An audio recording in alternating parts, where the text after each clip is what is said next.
أعوذ بالله من الشيطان الرجيم.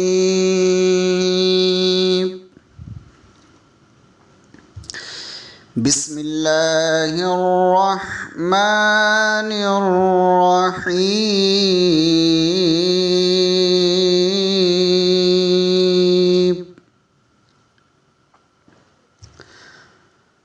ولقد يسرنا القرآن للذكر فهل من مدكر. صدق الله العظيم.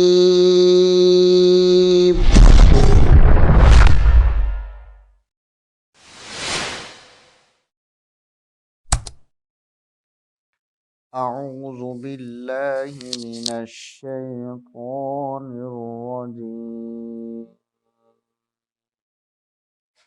بسم الله الرحمن الرحيم. زين للناس حب الشهوات من النساء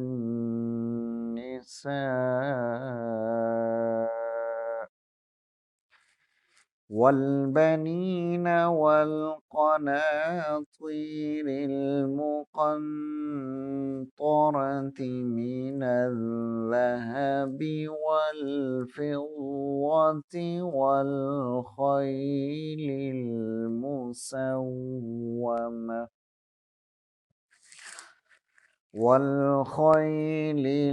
المسومة والأنعام والحرث، ذلك متاع الحياة الدنيا والله عنده حسن المآب.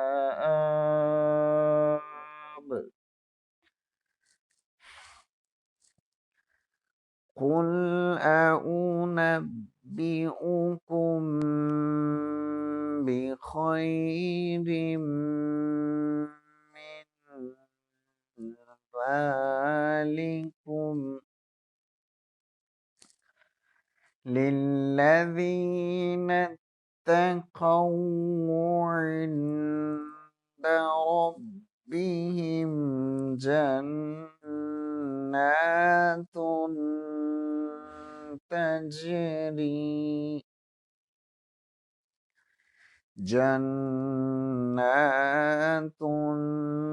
تجري من تحتها الأنهار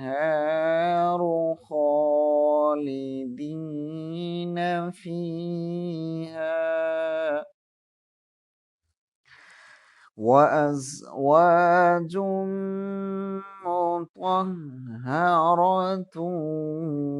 ورضوان من الله والله بصير بالعباد.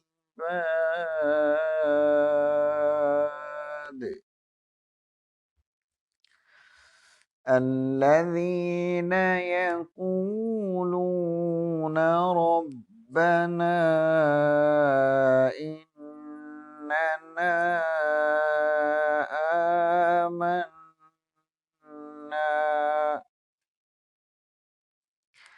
فاغفر لنا ذنوبنا وقنا عذاب النار.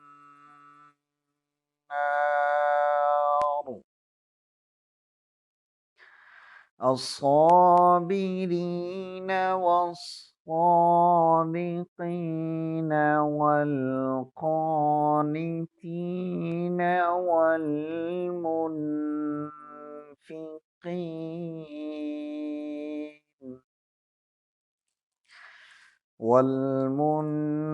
والمنفقين والمستغفرين بالأسحار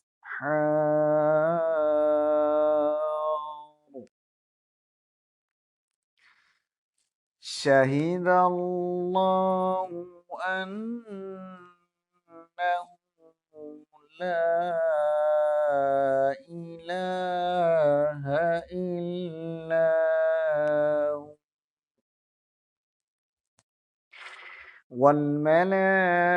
والملائكة وأولو العلم قائما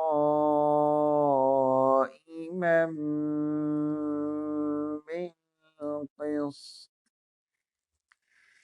لا إله إلا هو العزيز الحكيم صدق اللہ العظیم۔ آیت نمبر 14۔ زینہ مزین کر دی گئی ہیں، خوبصورت اور خوشنما بنا دی گئی ہیں، للناسی لوگوں کے لیے، حب الشہواتی خواہشات سے محبت، من النساء جیسے کہ عورتیں، والبنین اور بیٹے، والقناطیر المقنطرۃ اور جمع کیے ہوئے خزانے، من الذہب سونے کے، والفضۃ اور چاندی کے، والخیل اور ایسے گھوڑے، المصومۃ جو نشاندار ہے، والانعام اور چوپائے، والحرث اور کھیتی، ذالک یہ سب کچھ، متاع ایک سامان ہے، الحیات الدنیا دنیا کی زندگی گزارنے کے لیے، واللہ اور اللہ تعالی، عندہ اس کے پاس، حسن المآب بہترین ٹھکانہ ہے۔ مآب ٹھکانے کو کہتے ہیں، اور حسن بہترین۔ اس آیت کے اندر اللہ تبارک و تعالی نے جنرلائز چیزوں کا ذکر کیا ہے کہ جس کی محبت میں انسان اپنے ایمان کو خراب کر بیٹھتا ہے، اپنے عقائد کو داؤ پر لگا دیتا ہے۔ مثلا پہلی بات، عورت کی خاطر، دراصل یہ محاورہ ہے، اس سے مراد مردوں کا عورتوں کی طرف بھاگنا اور عورتوں کا مردوں کی طرف بھاگنا۔ یہ چونکہ جن سے مخالف ہے اس لیے اشارتاً مردوں کا ذکر کیا ہے، لیکن اس سے مراد خواتین بھی ظاہر ہے اس کا حصہ ہوتی ہیں۔ یہ آپ کو معلوم ہے کہ دنیا کے اندر لڑائی جھگڑے، انسانوں کا قتل، ظلم و زیادتی، قبضے، حتیٰ کہ اولاد کا والد کو قتل کر دینا، والدین کو قتل کر دینا، چچا کا اپنے بھتیجوں کو، بھتیجوں کا اپنے چچاؤں، پھوپھی اور خلاؤں کو، یہ جتنے بھی معاملات ہیں ان میں ایک بڑی تعداد دنیا کے اندر لڑائیاں 3 وجہ سے ہوتی ہیں، زر، زن اور زمین۔ زر مال و دولت کی وجہ سے، زن کسی عورت کی وجہ سے، زمین زمینوں کی وجہ سے۔ والبنین اور بیٹے، انسانوں کو اپنے بیٹوں پر بڑا غرور اور فخر ہوا کرتا ہے، اور اسی طرح سونے چاندی کے ڈھیر اور اس کا بزنس کاروبار اور نشاندار گھوڑے جو بالکل اپنے ہدف پر پہنچنے والے ہوں، اور چھپائیں اور کھیتیوں کے ذریعے انسان دنیا میں مست ہے۔ وہ سمجھتا ہے کہ یہ سب کچھ جس طرح آج وہ عروج پر پہنچا ہوا ہے، مال و دولت ہے، گاڑیاں ہیں، نوکر چاکر ہیں، بڑی گاڑیاں ہیں، بنگلے ہیں، بینک بیلنس ہے، اولاد ہے، اچھی بیوی ہے، یہ سب کچھ فرمایا کہ یہ دنیا کی زندگی گزارنے کے لیے ہے، لیکن اللہ کے ہاں جو بہترین ٹھکانہ ہے وہ ان لوگوں کے لیے ہے جو اللہ سے ڈرنے والے ہیں۔ وہ لوگ انسان کو دراصل مطلوب اسلام کو انسان سے یہ ہے کہ جنہیں دیکھ کر اللہ یاد ہو، ایسے لوگ جنہیں دیکھ کر زندگی سے عشق ہو جائے، وہ لوگ، وہ کون لوگ ہیں؟ جو اللہ سے ڈرنے والے ہیں، جو اللہ سے محبت کرنے والے ہیں، جو دنیا کی زندگی کے اندر جب بھی انہیں کسی چیز کا سامنا کرنا پڑتا ہے تو وہ سب سے پہلے اپنے رب کو یاد کرتے ہیں، اسی سے مانگتے ہیں، اسی کے سامنے سر جھکائے رکھتے ہیں، آنکھیں جھکائے رکھتے ہیں، صرف اسی لیے کہ وہ اپنے رب کو راضی کرنا چاہتے ہیں۔ رہی دنیا کی زندگی، اس سے ان کا کوئی سروکار نہیں ہوتا۔ آیت نمبر 15، قل، کہہ دیجئے نبی صلی اللہ علیہ وسلم، ان کو بتا دیجئے، اُنبئکم، کیا میں تمہیں ایسی چیز نہ بتاؤں؟ یہ استفہامی انداز ہے اللہ کے رسول کا، بخیر من ذالکم، جو اس سے بھی بہتر ہو، یعنی وہ جو پیچھے دنیا کی زندگی کا تذکرہ کیا ہے، للذین، ان لوگوں کے لیے وہ ہے، اتقوا، جو ڈرنے والے ہیں، عند ربہم، ان کے رب کے ہاں، جنات، ایسی جنتیں ہیں، تجری، بہتی ہے، من تحتی الانہار، ان کے نیچے سے نہریں، خالدین فیہا، وہ اس میں ہمیشہ ہمیشہ رہیں گے، وازواج مطہرہ، اور ان کے لیے پاک بیویاں ہوں گی، ازواج بیویاں، مطہرہ پاک، ورضوان من اللہ، اور اللہ تعالیٰ کی رضامندی ہے، واللہ، اور اللہ تعالیٰ، بصیر بالعباد، وہ دیکھنے والا ہے اپنے بندوں کو۔ اس آیت کے اندر اللہ تبارک و تعالیٰ نے اس دنیا کے مقابلے میں آخرت کی زندگی کا تذکرہ کیا ہے۔ یہاں ایک لفظ ازواج استعمال ہوا ہے جس کا معنی ہے جوڑے، اور بالکل اسی طرح جیسے میں نے پچھلی آیت میں کہا کہ مرد اور عورت دونوں اس میں شامل ہیں، یہاں ازواج کے لفظ میں شوہر اور بیوی دونوں کے لیے استعمال ہوتا ہے۔ شوہر کے لیے بیوی زوج ہے اور بیوی کے لیے شوہر زوج ہے، مگر وہاں یہ ازدواج پاکیزگی کی صفت کے ساتھ ہوں گے۔ اگر دنیا میں کوئی مرد نیک ہے اور اس کی بیوی نیک نہیں ہے تو آخرت میں ان کا رشتہ کٹ جائے گا اور اس نیک مرد کو کوئی دوسری نیک بیوی دے دی جائے گی۔ اگر یہاں کوئی عورت نیک ہے اور اس کا شوہر بد ہے، کردار ہے، تو وہاں وہ اس برے شوہر کی صحبت سے خلاصی پا جائے گی، اور کوئی نیک مرد اس کا شریک زندگی بنا دیا جائے گا۔ اور اگر یہاں کوئی شوہر اور بیوی دونوں نیک ہیں تو آخرت میں ان کا یہی رشتہ ابدی اور سرمدی ہو جائے گا۔ اور آخر میں فرمایا کہ اللہ تعالیٰ بندوں کو دیکھ رہا ہے، یعنی اللہ تعالیٰ غلط بخش نہیں ہے اور نہ سرسری اور سطحی طور پر فیصلہ کرنے والا ہے، وہ بندوں کے اعمال و افعال اور ان کی نیتوں اور ارادوں کو خوب جانتا ہے۔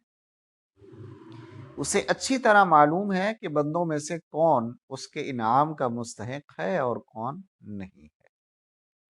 آیت نمبر 16 کے اندر یہ دعا ہے، ایسے لوگ جو اللہ سے ڈرنے والے ہیں، نیک اور صالح ہیں، متقی اور پرہیزگار ہیں، وہ نیک اعمال کے ساتھ ساتھ مسلسل یہ دعا کرتے رہتے ہیں، الذین وہ لوگ یقولون جو کہتے ہیں ربنا اے ہمارے رب، اننا بے شک ہم آمنا ایمان لا چکے ہیں، فاغفر لنا ہمیں معاف کر دے، ذنوبنا ہمارے گناہوں کو، وقنا اور ہمیں بچا عذاب النار آگ کے عذاب سے، الصابرین جو صبر کرنے والے، والصادقین اور سچ بولنے والے، والقانتین اور فرما برداری کرنے والے، والمنفقین اور خرچ کرنے والے، والمستغفرین اور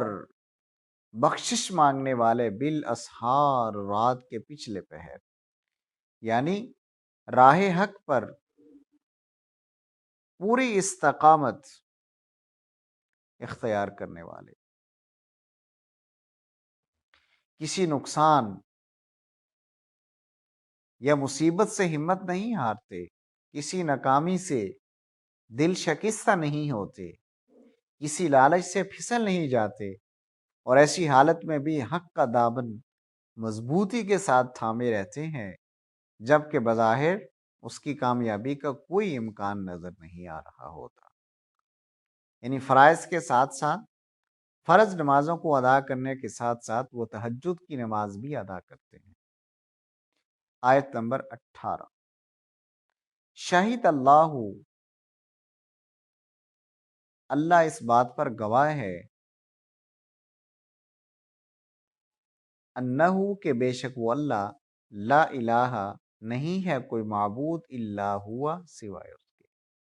والملائکۃ اور فرشتے بھی اس بات پر گواہی دیتے ہیں، وَأُولُو العلم اور اہل علم بھی اس بات کی گواہی دیتے ہیں، قائما بالقسط اور وہ عدل کو قائم رکھنے والا ہے۔ لا الہ نہیں ہے کوئی معبود مگر الا ہوا وہی ہے، العزیز جو غالب ہے، الحکیم اور حکمت والا ہے۔ یعنی اللہ جو کائنات کی تمام حقیقتوں کا براہ راست علم رکھتا ہے، جو تمام موجودات کو بے حجاب دیکھ رہا ہے، جس کی نگاہ سے زمین و آسمان کی کوئی چیز چھپی نہیں ہے، یہ اس کی شہادت ہے، اور اس سے بڑھ کر معتبر عینی شہادت اور کس کی ہوگی کہ پورے عالم وجود میں اس کی اپنی ذات کے سوا کوئی ایسی ہستی نہیں ہے جو خدا کی صفات سے متصف ہو، خدائی کے اقتدار کی مالک ہو اور خدائی کے حقوق کی مستحق ہو۔ اور اللہ کے بعد سب سے زیادہ معتبر شہادت فرشتوں کی ہے، کیونکہ وہ سلطنت کائنات کے انتظامی اہلکار ہیں، اور وہ براہ راست اپنے ذاتی علم کی بنا پر شہادت دے رہے ہیں کہ اس سلطنت میں اللہ کے سوا کسی کا حکم نہیں چلتا، اور اس کے سوا کوئی اس کی طرف زمین و آسمان کے انتظامی معاملات میں وہ رجوع کرتے ہیں۔ اس کے بعد مخلوقات میں سے جن لوگوں کو بھی حقائق کا تھوڑا یا بہت علم حاصل ہے، ان سب کی ابتدائے آفرینش سے آج تک یہ متفقہ شہادت رہی ہے کہ ایک ہی خدا اس پوری کائنات کا مالک و مدبر ہے۔ وآخر دعوانا ان الحمد للہ رب العالمین۔